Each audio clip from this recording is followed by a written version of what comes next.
Hello दोस्तों, भारत का लोकतंत्र एक व्यक्ति एक वोट के सिद्धांत पर आधारित है। तो चुनाव एक परिवार पर निर्भर है, चाहे महाराष्ट्र हो, झारखंड या कोई अन्य राज्य। किंतु इस बार सबकी निगाहें केरल की वायनाड सीट के उपचुनाव पर लगी हुई हैं, जहां कांग्रेस ने नेहरू गांधी परिवार की प्रियंका को चुनाव मैदान में उतार दिया है, क्योंकि राहुल ने इस सीट से त्यागपत्र दे दिया है। 35 वर्ष बहुत लंबी अवधि होती है, किंतु राजनीति में इसे लंबी अवधि नहीं माना जाता। प्रियंका गांधी 35 वर्षों से चुनाव प्रचार कर रही हैं। अपने परिचय में उन्होंने अपने लिए जन समर्थन मांगा है। वे 2019 में औपचारिक रूप से राजनीति में आई और कांग्रेस की महासचिव बनी तथा उसके बाद उन्हें उत्तर प्रदेश में भारी हार का सामना करना पड़ा। किंतु इस वर्ष चुनाव प्रभारी के रूप में उन्हें हिमाचल में अपवादिक जीत मिली। निसंदेह यह करिश्माई नेता हैं और उनकी सूरत उनकी अपनी दादी इंदिरा गांधी से मिलती है। उनमें स्पष्टता है, उनमें आत्मविश्वास है, उन्हें फेस रीडिंग करने की क्षमता है और वह जल्दी से लोगों से जुड़ जाती हैं। गांधी परिवार के एक निष्ठावान नेता का कहना है कि वह जन्मजात राजनीतिक रूप से कुशल हैं। उनमें ऐसी क्षमता है कि भीड़ को अपनी ओर आकर्षित कर लेती हैं, जबकि राहुल गांधी सौम्य हैं। प्रियंका गांधी का राजनीतिक जीवन अभी कुछ खास उल्लेखनीय तो नहीं है। उन्हें कोई सक्रिय राजनीतिक अनुभव भी नहीं है। वह सिर्फ सोनिया गांधी और राहुल गांधी की चुनाव प्रबंधक ही रही हैं और उन्होंने उत्तर प्रदेश, पंजाब और हरियाणा में चुनावों के दौरान कुछ भाषण जरूर दिए हैं। इनमें प्रश्न उठता है कि प्रियंका का चुनाव प्रचार कितना सघन होगा? क्या उनके लिए जीत आसान होगी? क्या वह चुनाव जीत जाएंगी? मतदाता क्या सोच रहे हैं उनके बारे में? विशेषकर इसलिए भी उनके पति रॉबर्ट वाड्रा कई घोटालों में जुड़े हुए हैं। क्या वह अपनी दादी इंदिरा गांधी के बिचली नरसंहार के राजनीतिक समय की तरह लाभ उठा पाएंगे?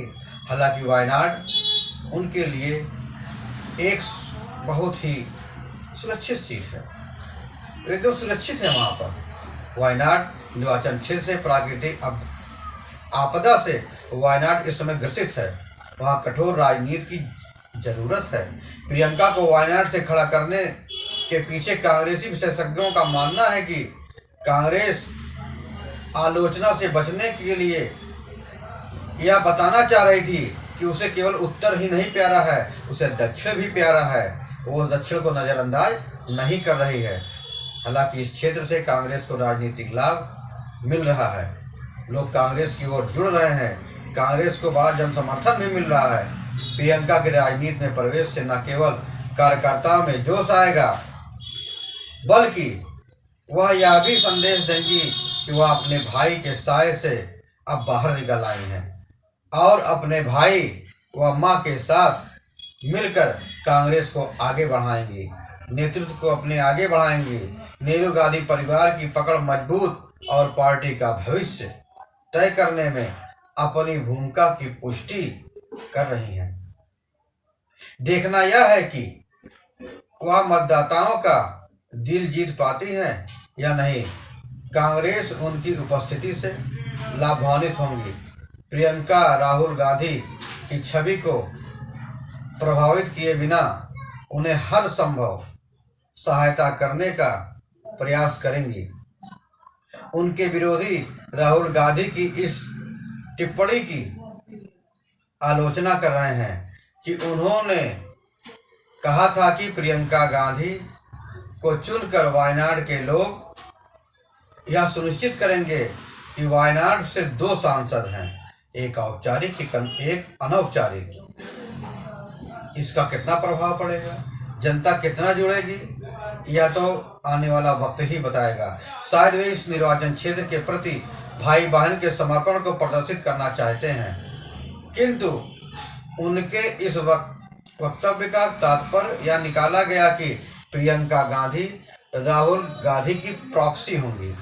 प्रियंका के चुनावी राजनीति में परिवेश का एक पहलू यह भी है कि यदि वह राहुल पर भारी पड़ी और उन्हें राहुल को निरर्थक साबित किया और एक सत्ता का केंद्र बनी, तो यह कांग्रेस के लिए विनाशक होगा, यह अच्छी बात नहीं होगी।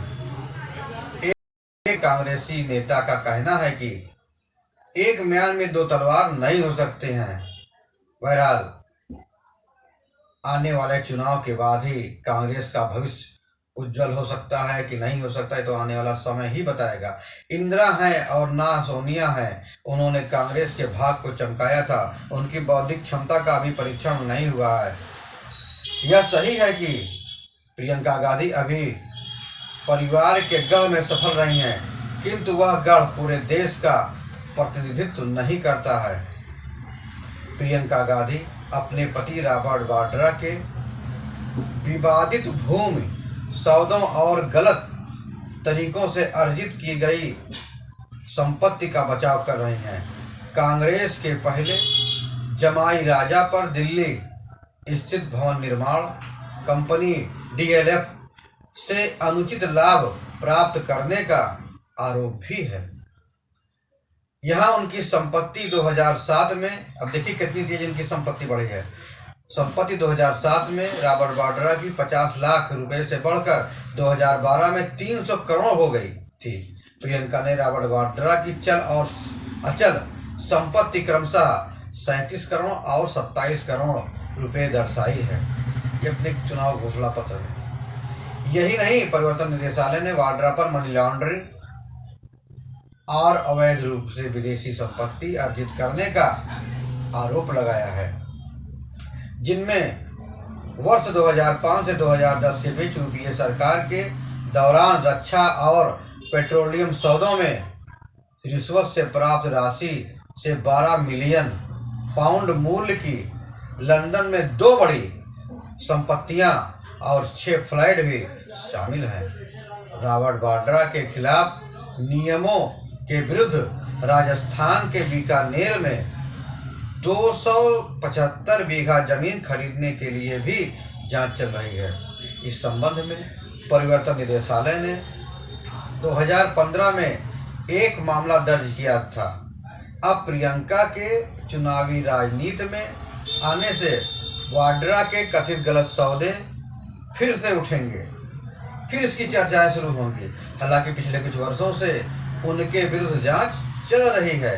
निसंदेह वाड्रा प्रियंका के सिर पर एक लटकती हुई तलवार की तरह हैं। वरिष्ठ कांग्रेसी नेता जो पार्टी में हैं, वे इस बात से चिंतित हैं कि क्या बेबाक वाड्रा पृष्ठभूमि में रहेंगे या फिर सार्वजनिक बयान देने लगेंगे, क्योंकि उनकी पत्नी अब चुनाव लड़ रही है। वह कई बार अपनी चुनाव लड़ने की महत्वाकांक्षा भी प्रकट कर चुके हैं। प्रियंका को यह बात भी ध्यान में रखनी होगी कि राजनीति एक पार्ट टाइम जॉब नहीं है, ये व्यवसाय नहीं है पार्ट टाइम, और सफलता मीडिया स्पेस से नहीं बल्कि वोट से मिलती है। सफलता जनता के समर्थन से मिलती है। हालांकि वह आज कांग्रेस के राजनीतिक क्षितिज में एक इंद्रधनुष की तरह है, किंतु उन्हें वास्तविकता का सामना करना ही पड़ेगा।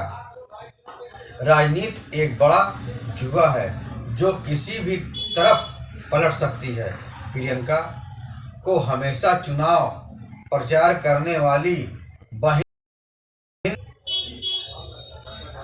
प्रस्तुत किया जाता है। अब उन्हें इस बहन की भूमिका से बाहर निकलना होगा और राजनीति में अपना स्थान सुनिश्चित करना होगा। उनसे बड़ी अपेक्षाएं कांग्रेस को हैं और उनकी क्षमताओं का निर्णय वायनाड और अन्य चुनावी जीतों द्वारा निर्धारित किया जाएगा। परिवार के लोगों का नाम लेकर चुनाव जीत सकती हैं, किंतु कितने चुनाव और कब तक ये जीतेंगे। उन्हें एक नेता के रूप में अपने आप को स्थापित करना होगा और साबित ही करना होगा कि वह पार्टी में एक स्तंभ है। वो पार्टी में नई जान फूंक सकती हैं। कांग्रेस को इस बात को ध्यान में रखना होगा कि सर्वोत्तम राजनीतिक प्रणाली पार्टी के स्वतंत्र, निष्पक्ष और नियमित चुनाव करवाना है।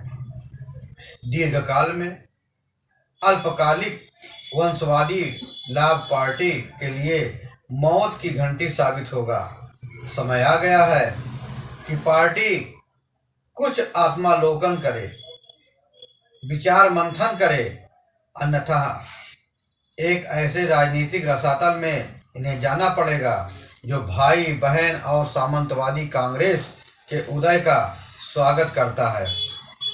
बहरहाल यहाँ गौर करने वाली बात यह है कि प्रियंका गांधी अधिकतम कितने मतों से चुनाव जीतेंगी। राहुल गांधी जितने वोट से जीते थे, क्या उससे ज़्यादा वोट से जीतेंगे या उससे कम वोट से जीतेंगे, या फिर हार जाएंगे।